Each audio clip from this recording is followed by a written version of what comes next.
Another area that I have been, as you've indicated, Lenny, concerned with, particularly in post 9/11, although my concern goes far back beyond that, is the tremendous growth, the mushrooming of surveillance cameras in our society, more often than not paid for by U.S. taxpayers via so-called Homeland Security monies that are made available to local, state, and regional governments.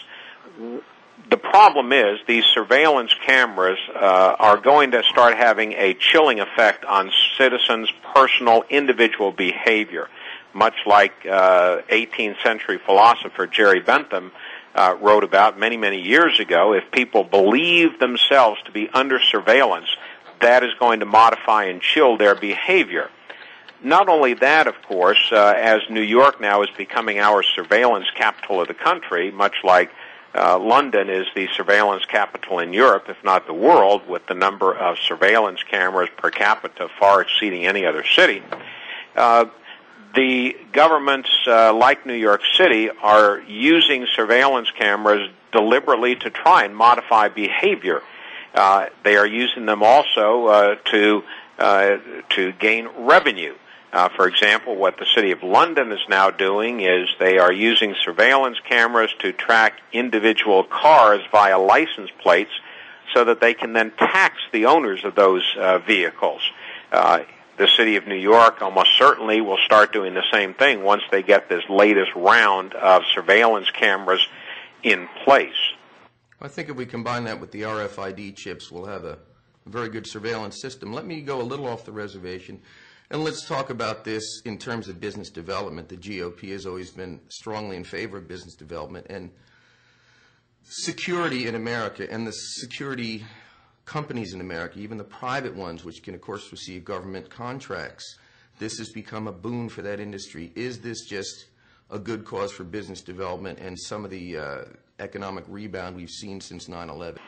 Well, there's always a good justification for what government does. They either do it for the children or for business or for security or whatnot, so they always come up with a good and reasonable sounding reason for doing what they're doing.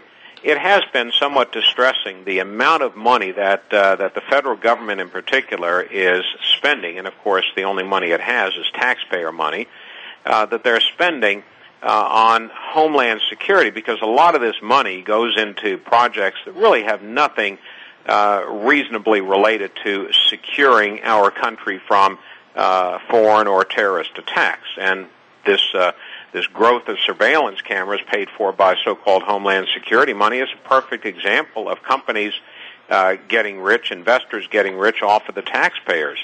And the thousands upon thousands of surveillance cameras that now line our highways don't make us any safer. They simply provide additional information and data for governments to use, and in a growing number of instances to simply generate more revenue. So you have the taxpayers paying for these cameras, private industry enriching itself by getting these government contracts, and then the devices themselves are used to further tax the taxpayers. So we're getting hit twice in all of this, and yet the government and these businesses continually justify it on this vague notion that, oh, it's okay that we're doing this because we're doing it to make you safer. Let's switch gears just a little bit. When you spoke at the Conservative Political Action Conference early in 2006 and said, "Are we in danger of putting allegiance to party ahead of allegiance to principle?" you were booed by Bush-blinded Republicans. Since then, and since a lot of these laws keep coming forward, are more and more Republicans coming around to see principle instead of just party politics? Do you believe that? I think they are, although not nearly in the numbers that I would like to see. There still are far too many citizens, including probably still a majority in the Republican Party, who are far too willing to support this president in his moves, for example, to increase government surveillance and invade the privacy of Americans, or to secure other powers for the government, then they really ought to, or that their common sense tells them they ought to be in favor of. And the reason they do it is either because they simply support the Republican Party and a Republican president no matter what, which is unfortunate, or secondly, they don't understand really what government is doing, or they think it's going to actually make them safer, all these intrusive powers that government is implementing. So bottom line is, yes, there are an increasing number of Americans, including Republicans, that are becoming concerned with the growth of power under the Bush administration, including surveillance powers, but not enough to really make the impact that we would need to. We have problems, of course, in the Democrat Party as well. I think a lot of Democrats that really in their heart and mind knew better than to vote in favor of this Foreign Intelligence Surveillance Act expansion for the Bush administration.